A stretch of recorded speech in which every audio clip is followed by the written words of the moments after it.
The text from my sister Jessica arrived at 9 p.m. Family meeting tomorrow at your place. 10 a.m. sharp. Don't be late. Not our place. Not the house. Your place. Like it was a burden. I was in my home office reviewing code for a client project worth $45,000. At 28, I'd built a lucrative career as a software consultant for Fortune 500 companies. My clients included major banks and tech giants. None of my family knew this. They thought I did computer stuff for some local companies. The house around me was a beautiful 4-bedroom craftsman. Market value, $890,000. My parents had no idea. I texted back, "What's this about? Just be there. It's important family business." The next morning, 3 cars pulled into my driveway at 9:45 a.m. My parents' SUV, Jessica's sedan, and a U-Haul truck. A U-Haul truck. Mom and Dad walked in without knocking. Jessica followed with a tablet.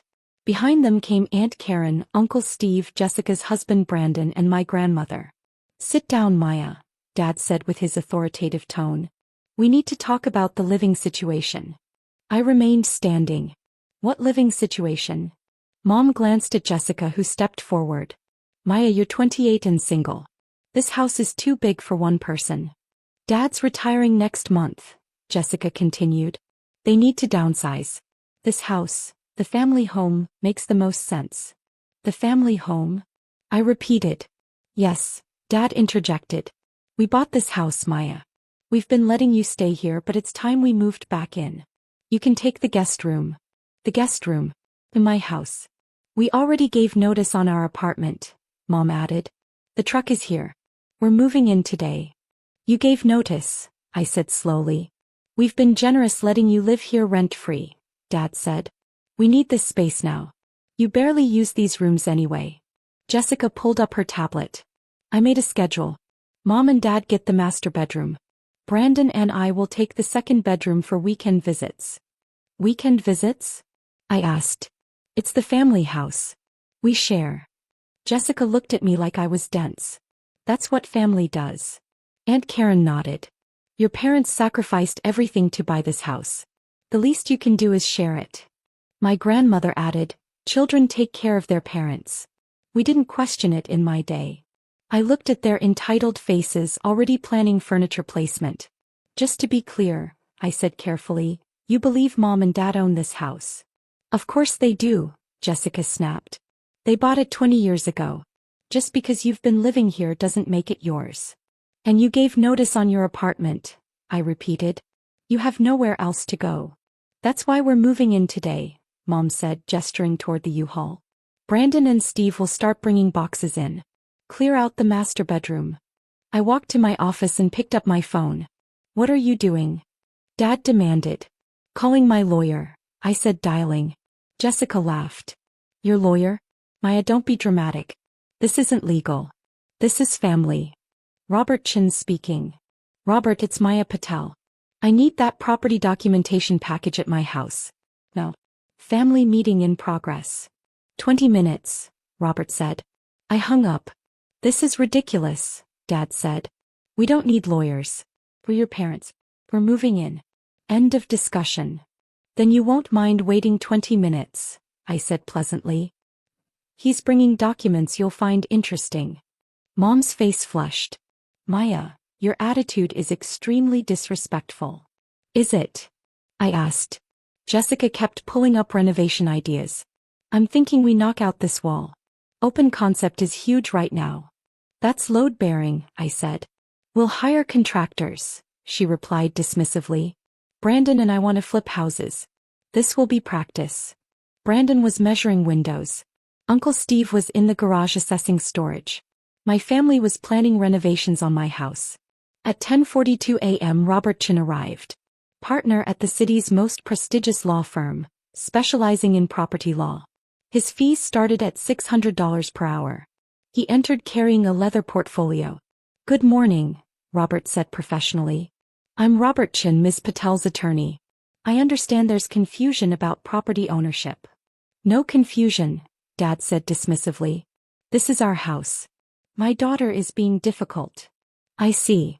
Robert opened his portfolio. You have documentation proving ownership? Deed. Mortgage papers.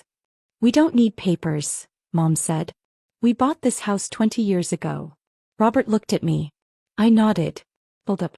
Actually, Robert said, pulling out documents, I have extensive documentation that tells a different story.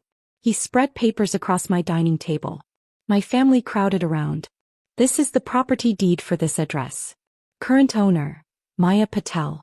Purchased outright in cash 4 years ago for $520,000. Silence. Jessica grabbed the document. That's impossible. Maya doesn't have that kind of money. Wire transfer receipts, Robert continued, laying out more papers. Full payment from Ms. Patel's business account. No mortgage.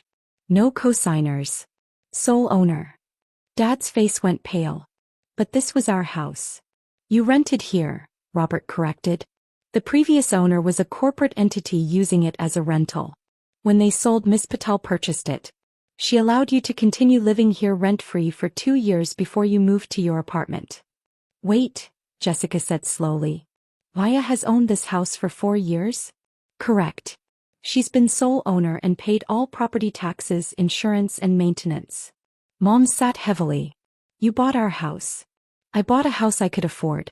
One I loved. The house you rented and chose to leave. But you never told us, Aunt Karen accused.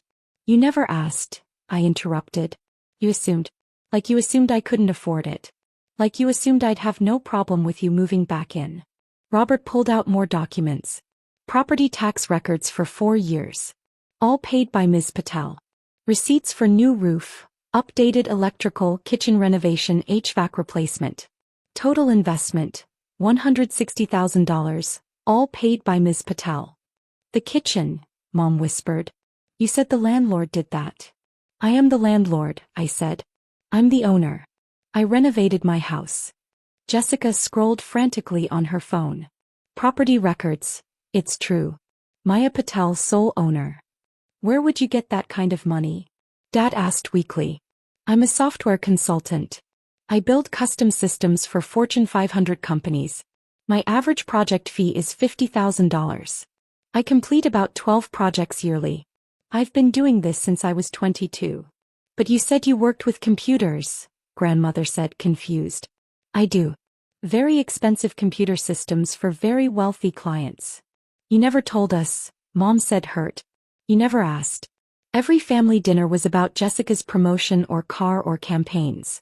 When I mentioned my work, Dad would say, that's nice, and change the subject.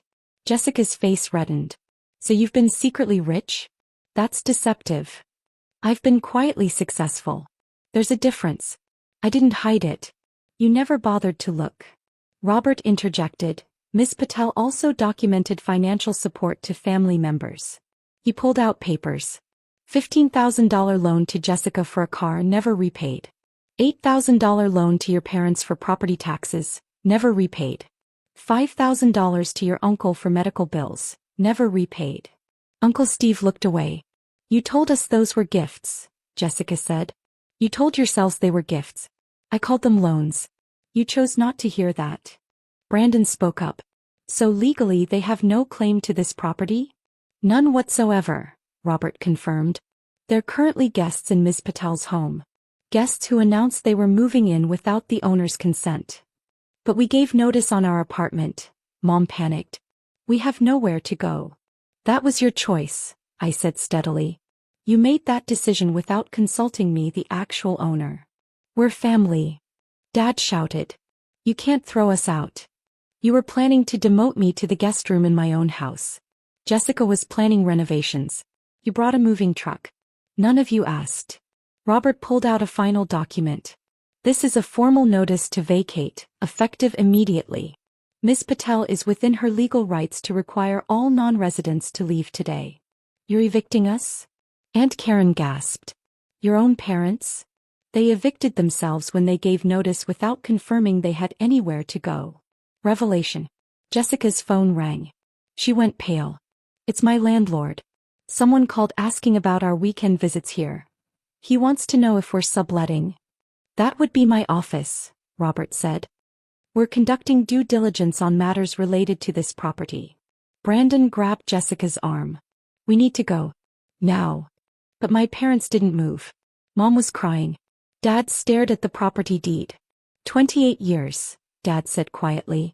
We raised you for 28 years. And you'd throw us out. You raised me for 18 years. Then you spent 10 telling me I wasn't as successful as Jessica. That my career wasn't impressive. That I should be grateful for family support. We never said that, Mom protested. You said it at every dinner. Every holiday. Every time Jessica got promoted and you'd turn to me and say, maybe someday you'll have a career like your sisters. Jessica flinched. I have a career. I have a house. I have financial security. I have all this because I worked quietly while you weren't paying attention. And the first time you did pay attention it was to take it away. We weren't taking it, Dad said weakly. You assumed it was yours. That's worse. Robert checked his watch. Miss Patel, I have the eviction notice. Do you want to proceed? I looked at my family. My mother's tears. My father's shock. Jessica's anger. Yes, I said. Everyone who doesn't live here needs to leave. Now. Maya, Mom started. Mrs. Patel, Robert interrupted, you need to vacate. If you refuse, I'll call the police. It got them moving. Slowly, reluctantly, my family shuffled toward the door. Jessica stopped in front of me. You've changed. The old Maya would never do this. The old Maya didn't own an $890,000 house. Maybe you never really knew Maya at all. She left without another word. My parents were last. Dad paused at the door. Where are we supposed to go? You have friends. Other family.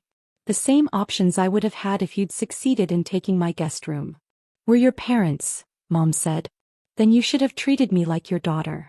Not like a placeholder in a house you assumed was yours. They left. The U-Haul followed them down the driveway. Resolution. Robert stayed another hour walking me through additional legal protections. Restraining orders if they tried to return. Documentation for unpaid loans. A formal cease and desist regarding any property claims. You handled that well, he said. Most people cave when family applies pressure. Most people didn't spend 10 years being treated as invisible. After he left, I walked through my house. Every room I'd renovated. Every piece of furniture I'd selected. Every bill I'd paid. Over the next week I learned what happened. My parents had to beg Jessica to let them move in temporarily. Jessica's landlord raised questions about occupancy limits. They were now sleeping in a guest room barely bigger than a closet. The same treatment they'd tried to give me. Dad had to postpone retirement. They needed money for a security deposit but had spent their savings on new furniture for their house. Jessica's marriage was strained. Brandon blamed her for not verifying ownership before getting involved. Aunt Karen and Uncle Steve stopped speaking to my parents, angry they'd been dragged into an embarrassing legal situation. My grandmother called to apologize. You have your grandfather's quiet strength. I should have said that more often. I didn't respond to my parents' texts. I didn't answer Jessica's calls. I did send formal invoices for the unpaid loans, $28,000 total with interest. Jessica called after receiving hers. You can't be serious. Talk to Robert, I said and hung up. 3 months later, my parents found an affordable apartment 45 minutes outside the city. Dad had to unretire and take a part-time job. Mom was working retail. Jessica sent one final text. I hope you're happy living in that big house all alone. I looked around my living room. My books. My art. My peace. I texted back, I am. Thanks for asking. Then I blocked her number. The house appreciated another $120,000 that year. I renovated the basement into a home theater. I hosted dinners for actual friends. People who celebrated my success instead of trying to claim it. Sometimes I walked through the rooms and remembered my father's face when he saw the property deed. The disbelief. He'd said I'd changed. He was wrong. I'd always been exactly this capable. He just finally noticed. And by then it was far too late. The mortgage papers didn't lie. The property deed didn't lie. The legal documentation didn't lie. Their assumptions did. And those assumptions cost them everything.